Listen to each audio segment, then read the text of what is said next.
Hello smart learners, we are going to start chapter 8 of history class 6th and the chapter's name is Ashoka the emperor who gave up the war। मतलब अशोका एक हमें ऐसे emperor के बारे में पढ़ना है जिसने एक बहुत ही इम्पोर्टेंट वॉर को रुकवा दिया था। तो हम चैप्टर स्टार्ट करते हैं। एक बहुत बड़ा किंगडम जब बनता है, मतलब कोई भी राज्य जब एक बहुत बड़ा किंगडम बन जाता है तब वो एम्पायर कहलाता है ना। तब वो क्या कहलाता है? एम्पायर कहलाता है। आपके राइट साइड में एक 3 लाइन्स मतलब त्रिमुखी बोल सकते हैं लाइन्स की एक स्टैचू दिख रहा है। ये आपको आपके करेंसी मतलब जो नोट्स और कॉइन्स हैं उन पर भी देखने को मिल सकता है, लेकिन इसकी एक बहुत ही लंबी हिस्ट्री है।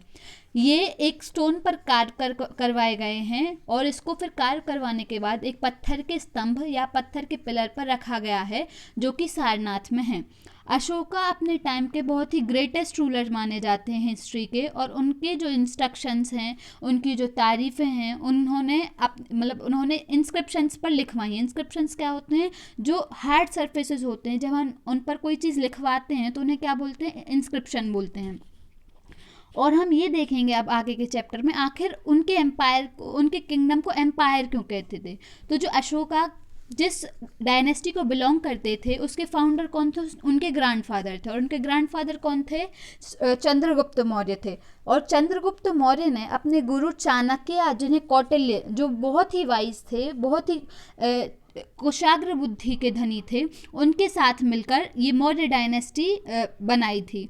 और जो चाणक्य हैं उन्होंने अपने आइडियाज़ को, एक बुक है अर्थशास्त्र जो उन्होंने उसमें अपने सारे आइडियाज़ को लिखा है।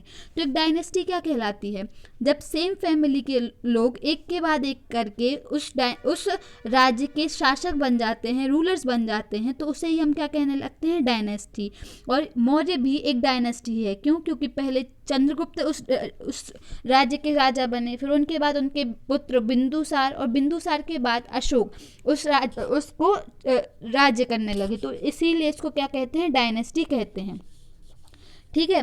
अब यहाँ पर कुछ सेवरल सिटीज़ हैं। उनके एम्पायर सिर्फ एक सिटी मिलकर नहीं बना था, उनके एम्पायर में बहुत सारी सिटीज़ थी। और जो उनकी एम्पायर की कैपिटल कौन सी सिटी थी? पाटलिपुत्र, जिसे आज हम पटना के नाम से जानते हैं। और तक्षशिला और उज्जैन भी बहुत फेमस सिटीज़ के के अंदर आती थी उनके राज्य में। और तक्षशिला जो था वो नॉर्थ वेस्ट गेटवे में था, और वो और जो इंक्लूडिंग सेंट्रल एशिया, मतलब वो सेंट्रल एशिया को इंक्लूड करता था। और जो उज्जैन था वो किस रूट में पड़ता था? नॉर्थ टू साउथ इंडिया का जो रूट है उसमें पड़ता था। इन सिटीज़ में बहुत सारे मर्चेंट्स, ऑफिशियल्स, क्राफ्ट पर्सन्स भी रहा करते थे।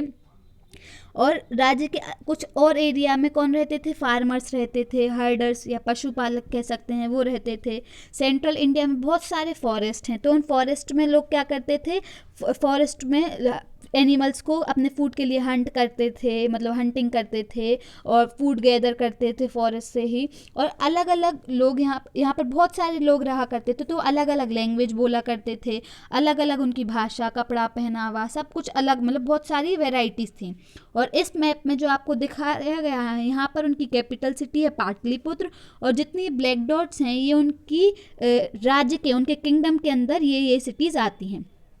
ठीक है। फिर क्या लिखा कि वहाँ के जो पीपल थे वो अलग अलग डिफरेंट लैंग्वेजेस बोलते थे, अलग अलग कपड़े पहनते थे, अलग अलग खान पान उनका था। अब यहाँ पर एक और क्वेश्चन अराइज किया गया है कि जो एम्पायर्स होते हैं वो किंगडम से डिफरेंट कैसे होते हैं।